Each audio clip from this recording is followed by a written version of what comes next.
welcome to my channel. I'm Erin from the Bookish Craft House.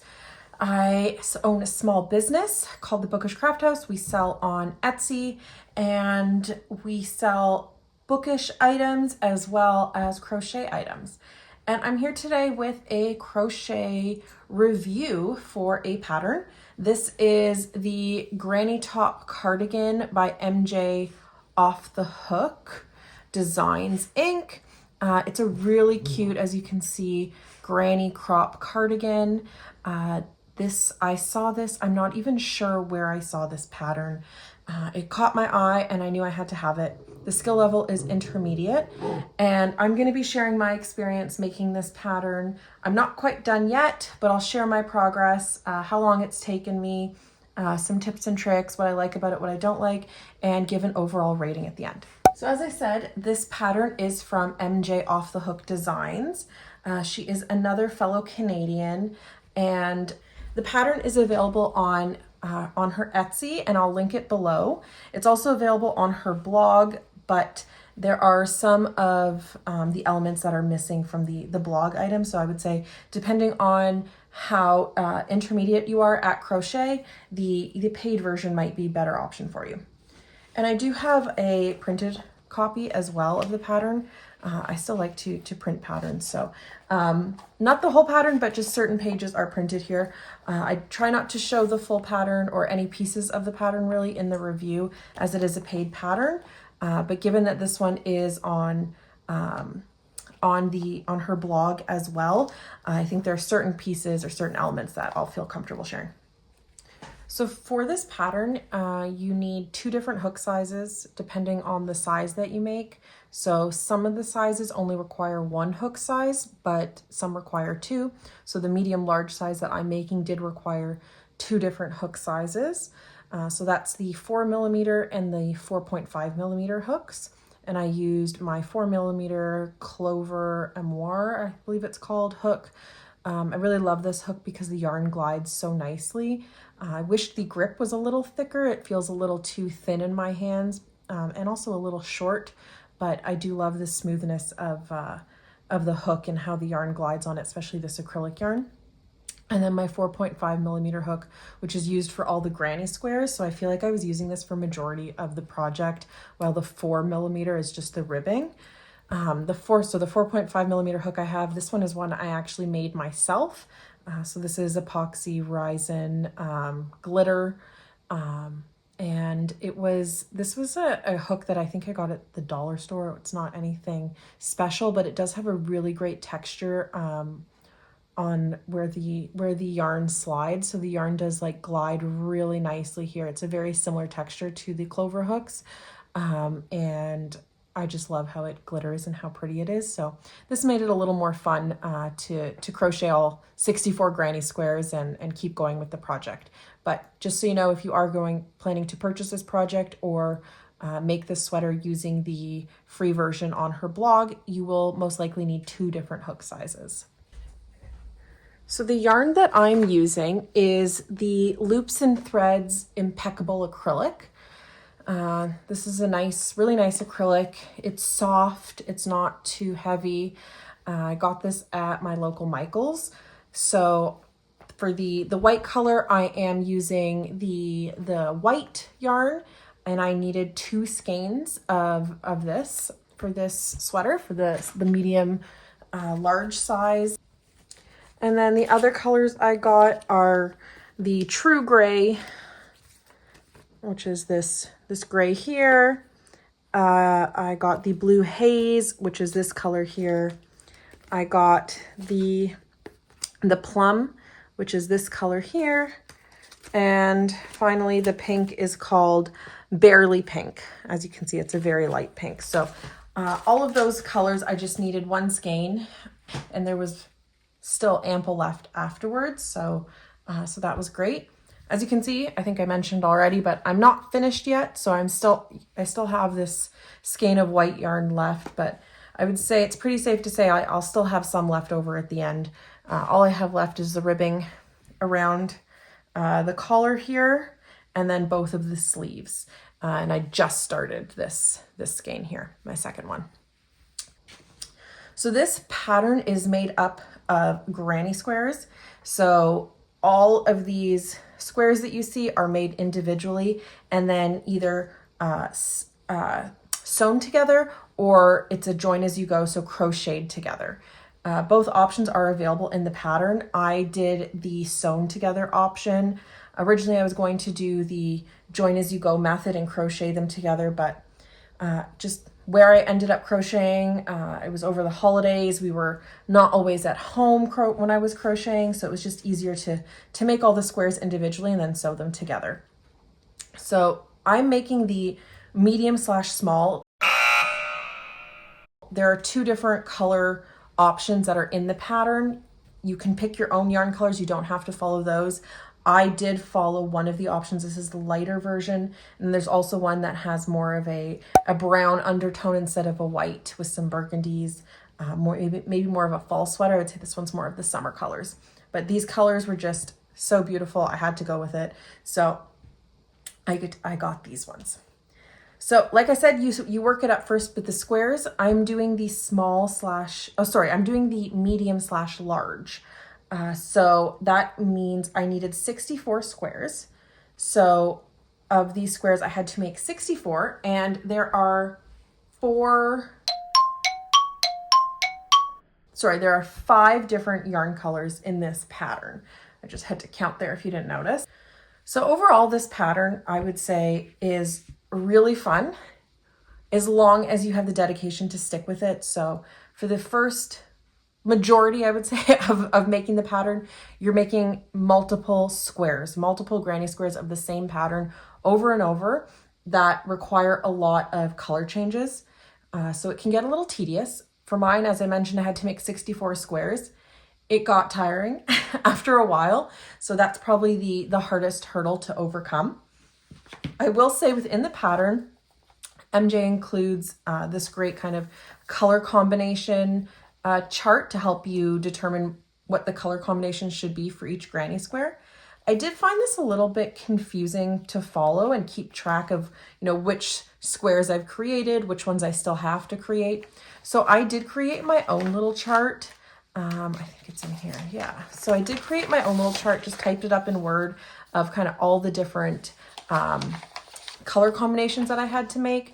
If you do buy this pattern or you're going to make this pattern and you'd like a copy of that, comment below or send us a message. You can also DM us on Instagram. The handle is the Bookish Craft House, and I can go ahead and send you this kind of combination legend that I made for all the different granny squares.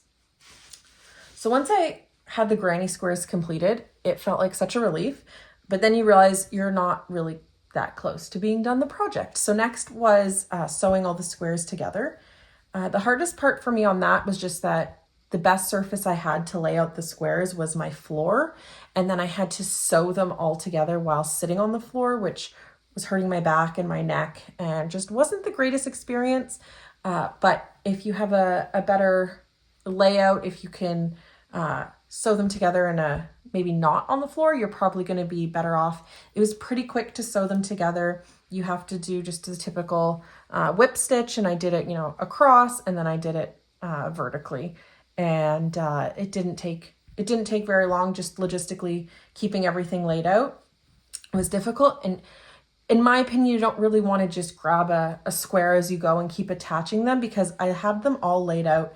I tried to kind of separate up the colors so there weren't ones with the same outer color right next to each other, tried to mix it up. And as I'm looking at it, of course, right now, I can see that this back panel does not have one single square that has pink in it, but I did my best. And I will say, when you are looking at the color combinations, you can see that certain colors or certain combinations there are less of. And because in this color palette, my least favorite was the pink, I had less squares with pink in them than I do any other color. So that also played a role. I couldn't always have a pink square where I needed it to. So once they were sewn all together, then I had to start the ribbing. I will say, following the instructions from the pattern at first glance left me very confused. I felt I really had to sit there and get, talk my way or walk my way through the pattern. I would have liked if it was a little better formatted, spaced out a little nicer. I think that would have helped to kind of get the pattern across or help digest the pattern.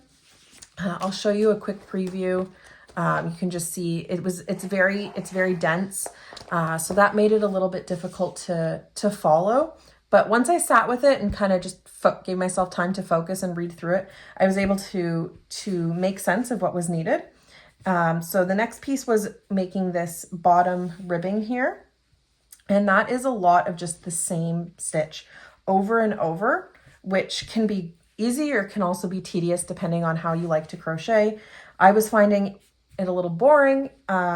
Just my personal preference. I'm used to doing amigurumi. Every round is different kind of project. So it was a little boring for me, but I did enjoy that I could listen to an audiobook, watch TV, do other things while I was crocheting this and not have to worry about having to count stitches.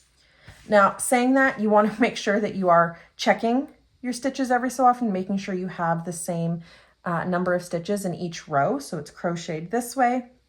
And you can see slightly here, I did drop a stitch around this row here and finally gained it back about here. So by the time I noticed I was about this far down, and I didn't want to undo it all just to fix it. So there'll be this one area where if I pull it down by my hand, it evens out, but there is one less stitch here than the rest of the bottom ribbing. So next was doing the collar ribbing, which is what I'm working on right now, which is very much the same of this bottom ribbing, just going horizontally instead of vertically.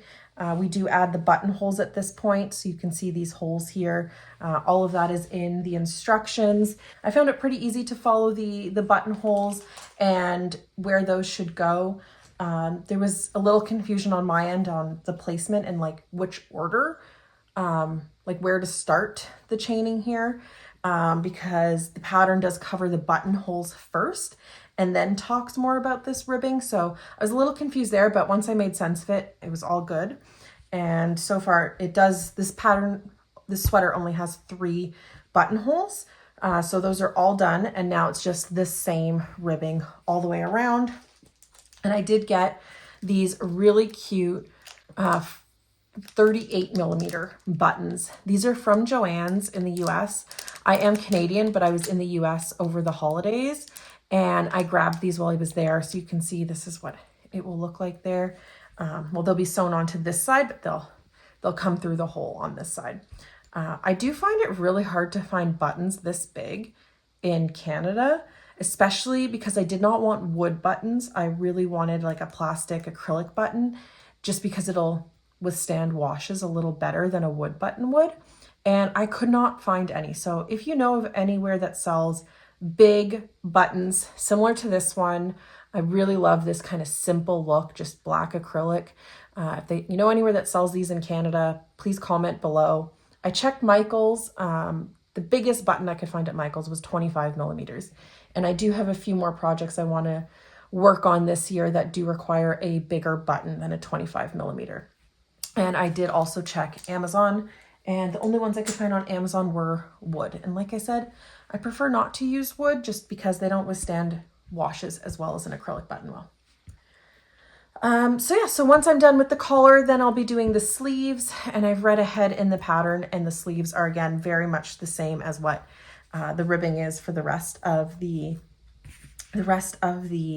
cardigan. So just more of the same. And again, positives and negatives to that. I'm feeling like I'm getting close to the end, but still have a long way to go. I'm hoping to get this done in the next maybe few weeks. And then I'll be able to hopefully share just a finished edition, maybe in a YouTube short, just so you guys can see what it looks like. I will say one thing that's really great about the pattern is MJ provides a lot of different measurements. So if you are looking to create a longer sweater, but in a smaller size, just not that cropped version, her instructions are really great and help make sense of that. So if I wanted a longer version, I could have used the same body size, but just added another row of granny squares. And I did debate doing that, but I do have a fairly short torso. So when I looked at the measurements, I noticed that this cropped sweater is actually not going to be very cropped on me. And if I had added an entire row of another row of granny squares, it would have made the sweater fairly long, which was not the look I was really going for. So I did use the default kind of sizing for the medium large size, going with medium large size when it comes to the granny squares, but the ribbing, the sizing changes slightly from the medium to the large. So I am making a medium size, but the squares is the same for a medium or a large. And I decided to just stick with the original measurements, just because I even though I didn't want a super crop sweater, I don't think it's going to be super cropped for me. Overall, I really liked how this sweater worked up. I do wish the pattern had been a little easier to read, but once I read through it, it did start to make sense. This is my first wearable that I am crocheting, so I didn't find it overly complex. This pattern is not created in panels like a typical crocheted garment would be, so I think that really helped transition me into wearable crochet making. Would I make this pattern again? The short answer is I'm not sure. Making 64 granny squares was tedious and repetitive, which is my main hesitation. Maybe in a few months, maybe even a year or two, I'll tackle making another one. But for now, given the large time commitment to making the sweater, I would say I won't be making another one in the foreseeable future.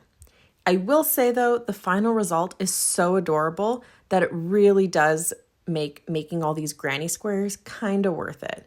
And there are so many different looks that you can get from this one pattern, whether you want to make a longer cardigan style, a cropped style, changing up the colors, the options are endless. My overall rating for this pattern would be 8.5 out of 10. And the main reason for the 1.5 point deductions are the hard to read pattern format. Second reason, this pattern does have a higher price point, although I will say that the pattern does go on sale pretty frequently, so if you are looking to purchase it, keep an eye out for that. I'm excited to finish up the sweater and move on to my next project, which I will be reviewing on this channel. If you have any crochet patterns that you would like reviewed, comment below. Thank you so much for sticking around till the end of this video. If you enjoyed it, please consider liking and subscribing for more content.